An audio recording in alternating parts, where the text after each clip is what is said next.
दोस्तों नमस्कार। आइए आज प्रस्तुत है मुंशी प्रेमचंद जी की बहुचर्चित कहानी मंत्र। संध्या का समय था। डॉक्टर चड्ढा गोल्फ खेलने के लिए तैयार हो रहे थे। मोटर द्वार के सामने खड़ी थी कि दो कहार एक डोली लिए आते दिखाई दिए। डोली के पीछे एक बूढ़ा लाठी टेकता चला आता था। डोली औषधालय के सामने आकर रुक गई।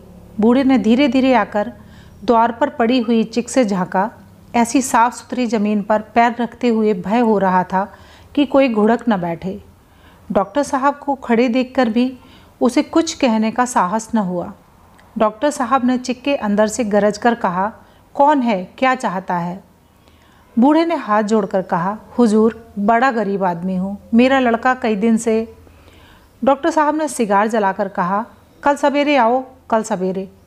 हम इस वक्त मरीजों को नहीं देखते। बूढ़े ने घुटने टेक कर जमीन सिर पर रख दिया और बोला, दुहाई है सरकार, लड़का मर जाएगा। हुजूर, 4 दिन से आंखें नहीं। डॉक्टर चड्ढा ने कलाई पर नज़र डाली। केवल 10 मिनट समय और बाकी था।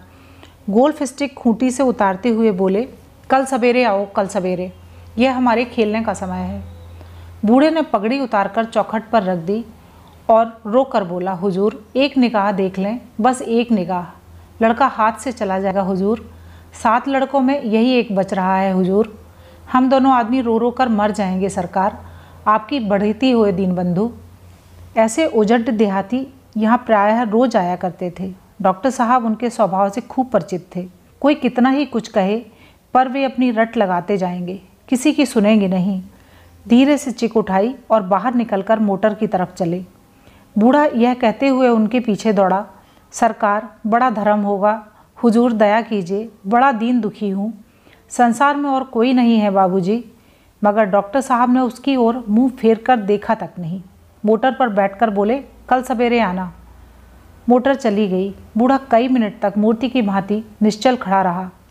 संसार में ऐसे मनुष्य भी होते हैं जो अपने आमोद प्रमोद के आगे किसी की जान की परवाह नहीं करते। शायद इसका उसे अब भी विश्वास न आता था।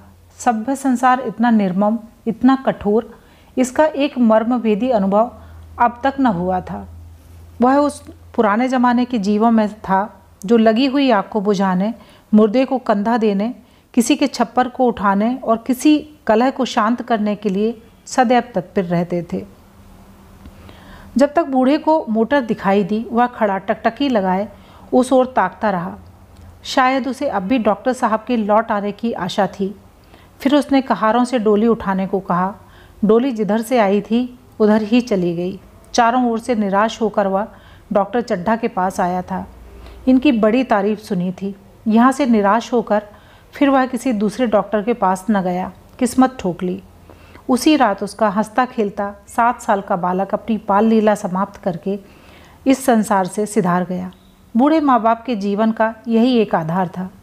उसी का मुँह देखकर जीते थे। इस दीपक के बुझते ही जीवन की अंधेरी रात भाएं भाएं करने लगी। बुढ़ापे की विशाल ममता टूटे हुए हृदय से निकलकर अंधकार आर्त स्वर से रोने लगी। कई साल गुजर गए।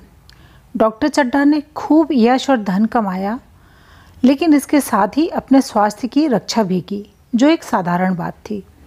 यह उनके नियमित जीवन का आशीर्वाद था कि 50 वर्ष की अवस्था में उनकी चुस्ती और फुर्ती युवकों को भी लज्जित करती थी।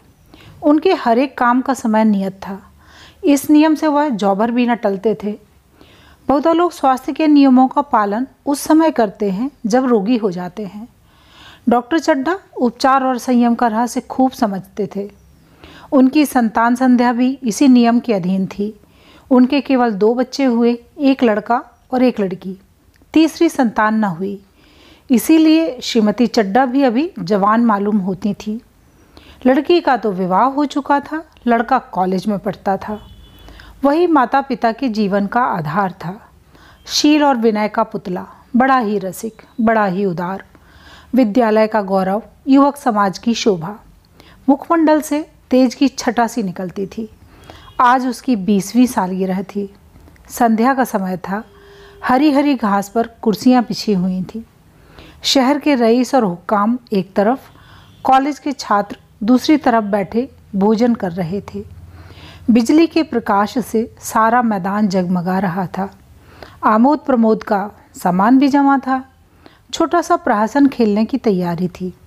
प्रहसन स्वयं कैलाश नाथ ने लिखा था, वही मुख्य एक्टर भी था। इसी समय वह एक रेशमी कमीज पहने, नंगे सिर नंगे पांव इधर से उधर मित्रों की आवभगत में लगा हुआ था। कोई पुकारता, कैलाश जरा इधर आना। कोई उधर से बुलाता, कैलाश क्या उधर ही रहोगे। सभी उसे छेड़ते थे, चुगलें करते थे। बेचारे को जरा दम मारने का अवकाश न मिलता था। सहसा एक रमणी ने उसके पास आकर पूछा, क्यों कैलाश, तुम्हारे सांप कहाँ हैं, जरा मुझे दिखा दो। कैलाश ने उससे हाथ मिलाकर कहा, मृणालिनी इस वक्त क्षमा करो, कल दिखा दूंगा। मृणालिनी ने आग्रह किया, जी नहीं, तुम्हें दिखाना ही पड़ेगा, मैं आज नहीं मानने की, तुम रोज कल कल करते हो। मृणालिनी और कैलाश दोनों सपाठी थे और एक दूसरे के प्रेम में पगे हुए। कैलाश को सांपों को पालने, खिलाने और नचाने का शौक था। तरह तरह के सांप पाल रखे थे। उनके स्वभाव और चरित्र की परीक्षा करता रहता था।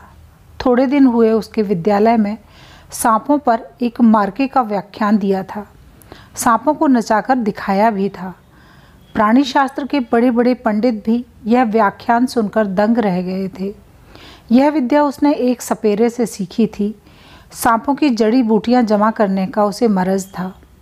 इतना पता भर मिल जाए कि किसी व्यक्ति के पास कोई अच्छी जड़ी है, फिर उसे चैन ना आता था, उसे लेकर ही छोड़ता था। यही व्यसन था। इस पर हजारों रुपए फूंक चुका था। मृणालिनी कई बार आ चुकी थी, पर कभी सांपों को देखने के लिए इतनी उत्सुक न हुई थी। कह नहीं सकते आज उसकी उत्सुकता सचमुच जाग गई थी या वह कैलाश पर अपने अधिकार का प्रदर्शन करना चाहती थी, पर उसे उसका आग्रह बेमौका था। उस कोठरी में कितनी भीड़ लग जाएगी, भीड़ को देखकर सांप कितना चौंकेंगे और रात के समय उन्हें छेड़ा जाना कितना बुरा लगेगा। इन बातों का उसे जरा भी ध्यान न आया। कैलाश ने कहा, नहीं, कल ज़रूर दिखा दूंगा। इस वक्त अच्छी तरह दिखा भी तो न सकूंगा, कमरे में तिल रखने को भी जगह न मिलेगी। एक महाशय ने छेड़कर कहा, दिखा क्यों नहीं देते, ज़रा सी बात के लिए इतना टाल मटोल कर रहे हो। मिस गोविंद, हरगिज़ न मानना, देखें कैसे नहीं दिखाते।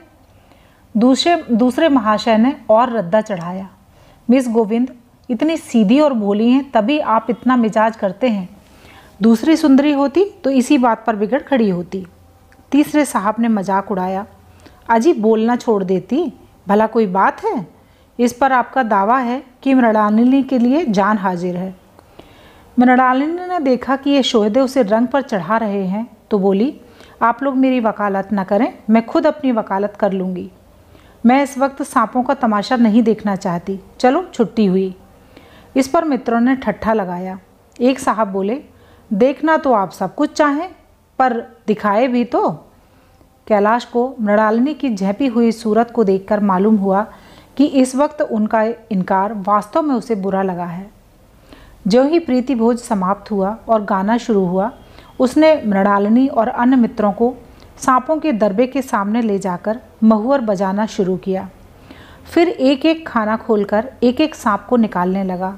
वाह, क्या कमाल था। ऐसा जान पड़ता था कि वे कीड़े उसकी एक एक बात, उसके मन का एक एक भाव समझते हैं। किसी को उठा लिया, किसी को गर्दन में डाल लिया, किसी को हाथ में लपेट लिया। मृणालिनी बार बार मना करती कि इन्हें गर्दन में न डालो, दूर ही से दिखा दो, बस जरा नचा दो। कैलाश की गर्दन में सांपों को लिपटता देख उसकी जान निकली जाती थी। पछता रही थी कि मैंने व्यर्थ ही इनसे सांप दिखाने को कहा, मगर कैलाश एक न सुनता था। प्रेमिका के सम्मुख अपने सर्प कला प्रदर्शन का ऐसा अवसर पाकर वह कब चूकता। एक मित्र ने टीका की, दांत तोड़ डाले होंगे। कैलाश हंसकर बोला, दांत तोड़ डालना मदारियों का काम है, किसी के दांत नहीं तोड़े गए, कहिए तो दिखा दूं। कहकर उसने एक काले सांप को पकड़ लिया और बोला, मेरे पास इससे बड़ा और जहरीला दूसरा सांप नहीं है। अगर किसी को काट ले तो आदमी आनन फानन में मर जाए, लहर भी ना आए। इसके कांटे पर मंत्र नहीं, इसके दांत दिखा दूं। मृणालिनी ने उसका हाथ पकड़कर कहा, नहीं नहीं कैलाश, ईश्वर के लिए इसे छोड़ दो, तुम्हारे पैरों पड़ती हूँ। इस पर एक दूसरे मित्र बोले, मुझे तो विश्वास नहीं आता, लेकिन तुम कहते हो तो मान लूँगा। कैलाश ने सांप की गर्दन पकड़कर कहा, नहीं साहब, आप आंखों से देखकर मानिए। दांत तोड़कर वश में किया तो क्या? सांप बड़ा समझदार होता है। अगर उसे विश्वास हो जाए कि इस आदमी से मुझे कोई हानि न पहुंचेगी तो वह उसे हरगिज न काटेगा। मृणालिनी ने जब देखा कि कैलाश पर इस वक्त भूत सवार है तो उसने यह तमाशा न करने के विचार से कहा, अच्छा भाई, अब चलो यहाँ से। देखा, गाना शुरू हो गया। आज मैं भी कोई चीज़ सुनाऊंगी। यह कहते हुए उसने कैलाश का कंधा पकड़कर चलने का इशारा किया और कमरे से निकल गई। मगर कैलाश विरोधियों का शंका समाधान करके ही दम लेना चाहता था। उसने सांप की गर्दन पकड़कर जोर से दबाई, इतनी जोर से दबाई कि उसका मुंह लाल हो गया, देह की सारी नसें तन गईं। सांप ने अब तक उसके हाथों ऐसा व्यवहार न देखा था। उसकी समझ में न आता था कि यह मुझसे क्या चाहते हैं। उसे शायद भ्रम हुआ कि मुझे मार डालना चाहते हैं, अतएव वह आत्मरक्षा के लिए तैयार हो गया। कैलाश ने उसकी गर्दन खूब दबाकर मुंह खोल दिया और उसके जहरीले दांत दिखाते हुए बोला, जिन सज्जनों को शक हो आकर देख लें। आया विश्वास या अब भी कुछ शक है? मित्रों ने आकर उसके दांत देखे और चकित हो गए। प्रत्यक्ष प्रमाण के सामने संदेह को स्थान कहाँ? मित्रों का शंका निवारण करके कैलाश ने सांप की गर्दन ढीली कर दी और उसे जमीन पर रखना चाहा, पर वह काला गेहूं क्रोध से पागल हो रहा था। गर्दन नरम पड़ते ही उसने सिर उठाकर कैलाश की उंगली में जोर से काटा और वहां से भागा। कैलाश की उंगली से टप टप खून टपकने लगा। उसने जोर से उंगली दबा ली और अपने कमरे की तरफ दौड़ा। वहां मेज की दराज में एक जड़ी रखी हुई थी, जिसे पीस कर लगा देने से घातक विष भी रफू हो जाता था। मित्रों में हलचल पड़ गई। बाहर महफिल में भी खबर हुई। डॉक्टर साहब घबराकर दौड़े। फौरन उंगली की जड़ कसकर बांधी गई और जड़ी पीसने को दी गई। डॉक्टर साहब जड़ी के कायल न थे। वह उंगली का डसा भाग नश्तर से काट देना चाहते थे, मगर कैलाश को जड़ी पर पूर्ण विश्वास था। मृणालिनी पियानो पर बैठी हुई थी। वह खबर सुनते ही दौड़ी और कैलाश की उंगली से टपकते हुए खून को रुमाल से पोंछने लगी। जड़ी पीसी जाने लगी, पर उसी 1 मिनट में कैलाश की आंखें झपकने लगीं। होठों पर पीलापन दौड़ने लगा, यहाँ तक कि वह खड़ा न रह सका। फर्श पर बैठ गया। सारे मेहमान कमरे में जमा हो गए। कोई कुछ कहता था, कोई कुछ। इतने में जड़ी पीस कर आ गई। मृणालिनी ने उंगली पर लेप किया। 1 मिनट और बीता। कैलाश की आंखें बंद हो गईं। वह लेट गया और हाथ से पंखा झलने का इशारा किया। माँ ने दौड़कर उसका सिर गोद में रख लिया और बिजली का टेबल फैन लगा दिया। डॉक्टर साहब ने झुककर पूछा, कैलाश कैसी तबीयत है? कैलाश ने धीरे से हाथ उठा लिए, पर कुछ बोल न सका। मृणालिनी ने करुण स्वर में कहा, क्या जड़ी कुछ असर न करेंगी? डॉक्टर साहब ने सिर पकड़कर कहा, क्या बतलाऊं, मैं इसकी बातों में आ गया। अब तो नश्तर से भी कुछ फायदा न होगा। आधे घंटे तक यही हाल रहा। कैलाश की दशा प्रतिक्षण बिगड़ती जाती थी, यहाँ तक कि उसकी आंखें पथरा गईं, हाथ पांव ठंडे पड़ गए, मुख की कांति मलिन पड़ गई, नाड़ी का कहीं अता पता नहीं। मौत के सारे लक्षण दिखाई देने लगे। घर में कोहराम मच गया। मृणाली एक ओर सिर पीटने लगी, माँ अलग पछाड़ें खाने लगी। डॉक्टर चड्ढा को मित्रों ने पकड़ लिया, नहीं वह नश्तर अपनी गर्दन पर मार लेते। एक महाशय बोले, कोई मंत्र झाड़ने वाला मिले तो संभव है अब भी जान बच जाए। एक मुसलमान सज्जन ने इसका समर्थन किया, अरे साहब, कब्र में पड़ी हुई लाशें जिंदा हो गई हैं, ऐसे ऐसे बाकमाल पड़े हुए हैं। डॉक्टर चड्ढा बोले, मेरी अक्ल पर पत्थर पड़ गया कि इनकी बातों में आ गया। नश्तर लगा देता तो यह नौबत ही क्यों आती। बार बार समझाता रहा कि बेटा सांप न पालो, मगर कौन सुनता है। बुलाइए, किसी झाड़ फूँक करने वाले को ही बुलाइए। मेरा सब कुछ ले ले, मैं अपनी सारी जायदाद उसके पैरों पर रख दूंगा, लंगोटी बांधकर घर से निकल जाऊंगा। मगर मेरा कैलाश, मेरा प्यारा कैलाश उठ बैठे। ईश्वर के लिए किसी को बुलवाइए। एक महाशय का किसी झाड़ने वाले से परिचय था, वह दौड़कर उसे बुला लाए, मगर कैलाश की सूरत देखकर उसे मंत्र चलाने की हिम्मत न पड़ी। बोला, अब क्या हो सकता है सरकार, जो कुछ होना था हो चुका। अरे मूर्ख, यह क्यों नहीं कहता कि जो कुछ न होना चाहिए था वह कहाँ हुआ? माँ बाप ने बेटे का सेहरा कहाँ देखा?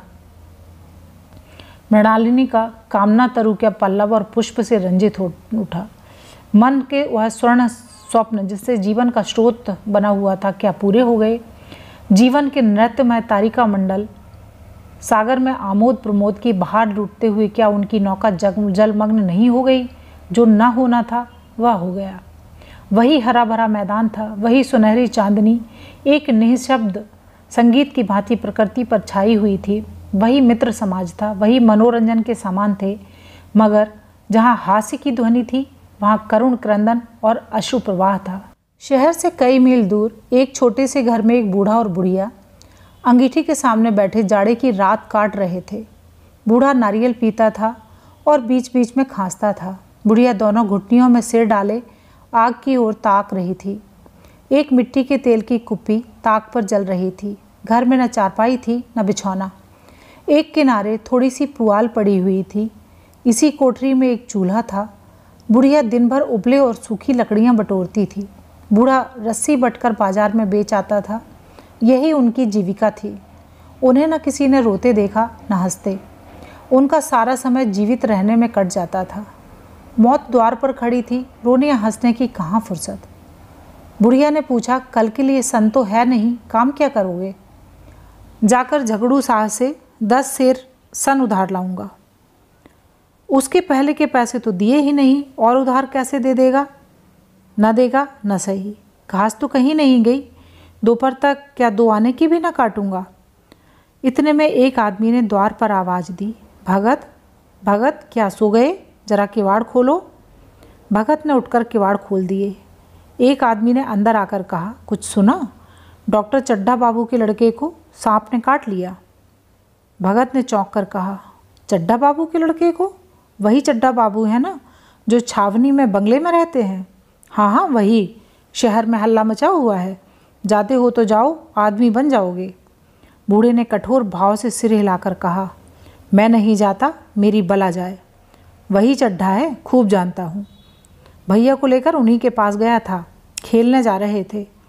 पैरों पर गिर पड़ा कि एक नज़र देख लीजिए, मगर सीधे मुंह से बात तक न की। भगवान बैठे सुन रहे थे। अब जान पड़ेगा कि बेटे का गम कैसा होता है। कई लड़के हैं? नहीं जी, यही तो एक लड़का था। सुना है, सबने जवाब दे दिया है। भगवान बड़ा कारसाज है। उस वक़्त मेरी आंखों से आंसू निकल पड़े थे, पर इन्हें तनिक भी दया न आई थी। मैं तो उनके द्वार पर होता तो भी बात न पूछता। तो न जाओगे? हमने जो सुना था सो कह दिया। अच्छा किया, अच्छा किया। कलेजा ठंडा हो गया, आंखें ठंडी हो गईं, लड़का भी ठंडा हो गया होगा। तुम जाओ, आज चैन की नींद सोऊंगा। बुढ़िया से, ज़रा तंबाकू ले ले, एक चिलम और पीऊँगा। अब मालूम होगा लाला को, सारी साहबी निकल जाएगी। हमारा क्या बिगड़ा? लड़के के मर जाने से कुछ राज तो नहीं चला गया। जहाँ 6 बच्चे गए वहाँ एक और चला गया। तुम्हारा तो राज सूना हो जाएगा। इसी के वास्ते सबका गला दबा दबा कर जोड़ा था ना। अब क्या करोगे? एक बार देखने जाऊंगा, पर कुछ दिन बाद मिजाज का हाल पूछूंगा। आदमी चला गया। भगत ने किवाड़ बंद कर लिए। तब चिलम पर तंबाकू रखकर पीने लगा। बुढ़िया ने कहा, इतनी रात गए, जाड़े पाले में कौन जाएगा? अरे दोपहर ही होता तो मैं न जाता। सवारी दरवाजे पर लेने आती तो भी न जाता। भूल नहीं गया हूँ। पन्ना की सूरत आंखों में फिर रही है। इस निर्दयी ने उसे एक नज़र देखा तक नहीं। क्या मैं ना जानता था कि वह न बचेगा? खूब जानता था। चड्ढा भगवान नहीं थे कि उनके एक निगाह देख लेने से अमृत बरस जाता। नहीं, खाली मन की दौड़ थी। अब किसी दिन जाऊंगा और कहूँगा, क्यों साहब, कहिए क्या रंग है? दुनिया बुरा कहेगी, कहे, कोई परवाह नहीं। छोटे आदमियों में तो सब ऐब हैं, बड़ों में कोई ऐब नहीं होता, देवता होते हैं। भगत के लिए जीवन में पहला अवसर था कि ऐसा समाचार पाकर वह बैठा रह गया हो। 80 वर्ष के जीवन में ऐसा कभी न हुआ था कि सांप की खबर पाकर वह दौड़ न गया हो। माघ पूस की अंधेरी रात, चैत बैसाख की धूप और लू, सावन भादों की चढ़ी हुई नदी और नाले, किसी की उसने कभी परवाह न की। वह तुरंत घर से निकल पड़ता था, निस्वार्थ, निष्काम। लेन देन का विचार कभी दिल में आया नहीं। यह ऐसा काम ही न था। जान का मूल्य कौन दे सकता है? यह एक पुण्य कार्य था। सैकड़ों निराशों को उसके मंत्रों ने जीवन दान दे दिया था। पर आज वह घर से कदम नहीं निकाल सका। यह खबर सुनकर सोने जा रहा है। बुढ़िया ने कहा, तंबाकू अंगीठी के पास रखी हुई है, उसके भी आज 2.5 पैसे हो गए, देती ही न थी। बुढ़िया यह कहकर लेटी। बूढ़े ने कुप्पी बुझाई, कुछ देर खड़ा रहा, फिर बैठ गया, अंत को लेट गया। पर यह खबर उसके हृदय पर बोझे की भांति रखी हुई थी। उसे मालूम हो रहा था उसकी कोई चीज़ खो गई है, जैसे सारे कपड़े गीले हो गए हैं या पैरों में कीचड़ लगा हुआ है, जैसे कोई उसके मन में बैठा हुआ उसे घर से निकालने के लिए कुरेद रहा है। बुढ़िया जरा देर में खर्राटे लेने लगी। बूढ़े बातें करते करते सोते हैं और जरा सा खटा होते ही जागते हैं। तब भगत उठा, अपनी लकड़ी उठा ली और धीरे से किवाड़ खोले। बुढ़िया ने कहा, कहाँ जाते हो? कहीं नहीं, देखता था कि कितनी रात है। अभी बहुत रात है, सो जाओ। नींद नहीं आती। नींद काहे आवेगी? मन तो चड्ढा के घर पर लगा हुआ है। चड्ढा ने मेरे साथ कौन सी नेकी कर दी थी जो वहाँ जाऊँ? वह आकर पैरों पड़े तो भी न जाऊँ। उठे तो तुम इसी इरादे से ही। नहीं री, ऐसा पागल नहीं हूँ जो मुझे कांटे बोए उसके लिए फूल बोता फिरूँ। बुढ़िया फिर सो गई। भगत ने किवाड़ लगा दिए और फिर आकर बैठा, पर उसके मन की कुछ ऐसी दशा थी जो बाजे की आवाज़ कान में पड़ते ही उपदेश सुनने वालों की होती है। आंखें चाहे उपदेशक की ओर हों, पर कान बाजे की ही ओर होते हैं। दिल में बापे की ध्वनि गूंजती रहती है, शर्म के मारे जगह से नहीं उठता। निर्दयी प्रतिघात का भाव भगत के लिए उपदेशक था, पर हृदय उस अभागी युवक की ओर था जो इस समय मर रहा था, जिसके लिए एक एक पल का विलंब घातक था। उसने फिर कबाड़ खोले, इतने धीरे से कि कुछ बुढ़िया को खबर भी न हुई। बाहर निकल आया। उसी वक्त गांव के चौकीदार गश्त लगा रहा था। बोला, कैसे उठे भगत? आज तो बड़ी सर्दी है, कहीं जा रहे हो क्या? भगत ने कहा, नहीं जी, जाऊंगा कहाँ, देखता था अभी कितनी रात है। भला कै बजे होंगे? चौकीदार बोला, 1 बजा होगा और क्या। अभी थाने से आ रहा था तो डॉक्टर चड्ढा बाबू के बंगले पर बड़ी भीड़ लगी हुई थी। उनके लड़के का हाल तो तुमने सुना होगा, कीड़े ने छू लिया है, चाहे मर भी गया हो। तुम चले जाओ, शायद बच जाए। सुना है 10,000 तक देने को तैयार हैं। भगत, मैं तो न जाऊं, चाहे 10 लाख भी दें। मुझे 10,000 या 10 लाख लेकर क्या करना है? कल मर जाऊंगा, फिर कौन भोगने वाला बैठा हुआ है? चौकीदार चला गया। भगत ने आगे पैर बढ़ाया, जैसे नशे में आदमी की देह अपने काबू में नहीं रहती। पैर कहीं रखता है, पड़ता कहीं है, कहता कुछ है, जुबान से निकलता कुछ है। वही हाल इस समय भगत का था। मन में प्रतिकार था, पर कर्म मन के अधीन न था। जिसने कभी तलवार नहीं चलाई, वह इरादा करने पर भी तलवार नहीं चला सकता। उसके हाथ कांपते हैं, उठते ही नहीं। भगत लाठी खट खट करता लपका चला जाता था। चेतना रोकती थी, पर उपचेतना ठेलती थी। सेवक स्वामी पर हावी था। आधी राह निकल जाने के बाद सहसा भगत रुक गया। हिंसा ने क्रिया पर विजय पाई। मैं यूं ही इतनी दूर चला आया। इस जाड़े पाले में मरने की मुझे क्या पड़ी थी? आराम से सोया क्यों नहीं? नींद न आती थी, न सही 2-4 भजन ही गाता। व्यर्थ इतनी दूर दौड़ा आया।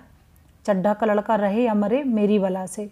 मेरे साथ उन्होंने ऐसा कौन सा सलूक किया था कि मैं उनके लिए मरूं? दुनिया में हजारों मरते हैं, हजारों जीते हैं। मुझे किसी के मरने जीने से मतलब? मगर उपचेतन ने अब एक दूसरा रूप धारण किया, जो हिंसा से बहुत कुछ मिलता जुलता था। वह झाड़ फूंक भूख करने नहीं जा रहा है। वह देखेगा कि लोग क्या कर रहे हैं। डॉक्टर साहब का रोना पीटना देखेगा, किस तरह सिर पीटते हैं, किस तरह पछाड़ें खाते हैं। वे लोग तो विद्वान होते हैं, सब्र कर जाते होंगे। हिंसा भाव को यूँ धीरज देता हुआ वह फिर आगे बढ़ा।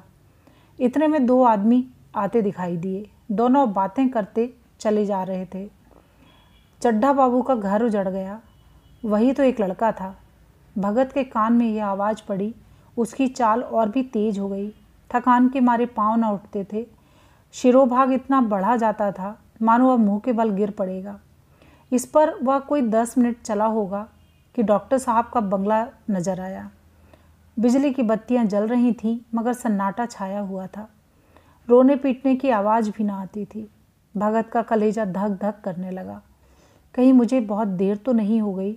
वह दौड़ने लगा।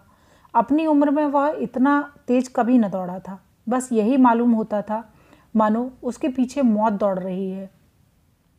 2 बज गए थे। मेहमान विदा हो गए। रोने वालों में केवल आकाश के तारे रह गए थे और सभी रो रो कर थक गए थे। बड़ी उत्सुकता के साथ लोग रह रह कर आकाश की ओर देखते थे कि किसी तरह सुही हो और लाश गंगा की गोद में दी जाए। सहसा भगत ने द्वार पर पहुंचकर आवाज़ दी। डॉक्टर साहब समझे कोई मरीज आया होगा। किसी और दिन उन्होंने उसे आदमी को दुत्कार दिया होता, मगर आज बाहर निकल आए। देखा एक बूढ़ा आदमी खड़ा है, कमर झुकी हुई, पोपला मुंह, भौहें तक सफ़ेद हो गई थीं। लकड़ी के सहारे खड़ा कांप रहा था। बड़ी नम्रता से बोले, क्या है भाई? आज तो हमारे ऊपर ऐसी मुसीबत पड़ गई है कि कुछ कहते नहीं बनता। फिर कभी आना। इधर 1 महीना तक तो शायद मैं किसी भी मरीज को देख न सकूंगा। भगत ने कहा, सुन चुका हूँ बाबूजी, इसीलिए आया हूँ। भैया कहाँ हैं? जरा मुझे दिखा दीजिए। भगवान बड़ा कारसाज है, मुर्दे को भी जिला सकता है। कौन जाने अब भी उसे दया आ जाए। चड्ढा ने व्यथित स्वर से कहा, चलो देख लो, मगर 3-4 घंटे हो गए, जो कुछ होना था हो चुका। बहुतेरे झाड़ने फूंकने वाले देख देख कर चले गए। डॉक्टर साहब को आशा तो क्या होती, हाँ बूढ़े पर दया आ गई, अंदर ले गए। भगत ने लाश को 1 मिनट तक देखा, तब मुस्कुराकर बोला, अभी कुछ नहीं बिगड़ा है बाबूजी। अगर नारायण चाहेंगे तो आधे घंटे में भैया उठ बैठेंगे। आप नाहक दिल छोटा कर रहे हैं। जरा कहारों से कहिए पानी तो भरें। कहारों ने पानी भर भर कर कैलाश को नहलाना शुरू किया। पाइप बंद हो गया था। कहारों की संख्या अधिक न थी, इसलिए मेहमानों ने अहाते के बाहर के कुएं से पानी भर भर कर कहारों को दिया। मृणालिनी कलसा लिए पानी ला रही थी। बूढ़ा भगत खड़ा मुस्कुरा मुस्कुराकर मंत्र पढ़ रहा था, मानो विजय उसके सामने खड़ी थी। जब एक मंत्र समाप्त हो जाता तब वह एक जड़ी कैलाश के सिर पर डालकर और न जाने कितनी बार भगत ने मंत्र फूका। आखिर जब उषा ने अपनी लाल लाल आंखें खोलीं तो कैलाश की भी लाल लाल आंखें खुल गईं। एक क्षण में उसने अंगड़ाई ली और पानी पीने को मांगा। डॉक्टर चड्ढा ने दौड़कर नारायणी को गले लगा लिया। नारायणी दौड़कर भगत के पैरों पर गिर पड़ी और मृणालिनी कैलाश के सामने आंखों में आंसू भरे पूछने लगी, अब तबीयत कैसी है? एक क्षण में चारों तरफ खबर फैल गई। मित्रगण मुबारकबाद देने आने लगे। डॉक्टर साहब बड़े श्रद्धा भाव से हर एक के सामने भगत का यश गाते फिरते थे। सभी लोग भगत के दर्शनों के लिए उत्सुक हो उठे, मगर अंदर जाकर देखा तो भगत का कहीं पता न था। नौकरों ने कहा, अभी तो यहीं बैठे चिलम पी रहे थे, हम लोग तंबाकू देने लगे तो नहीं ली, अपने पास से तंबाकू निकाल कर भरी।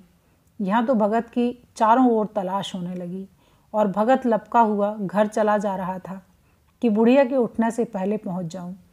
जब मेहमान लोग चले गए तो डॉक्टर साहब ने नारायणी से कहा, बुढ़ा न जाने कहाँ चला गया, एक चिलम तंबाकू का भी रवादार न हुआ।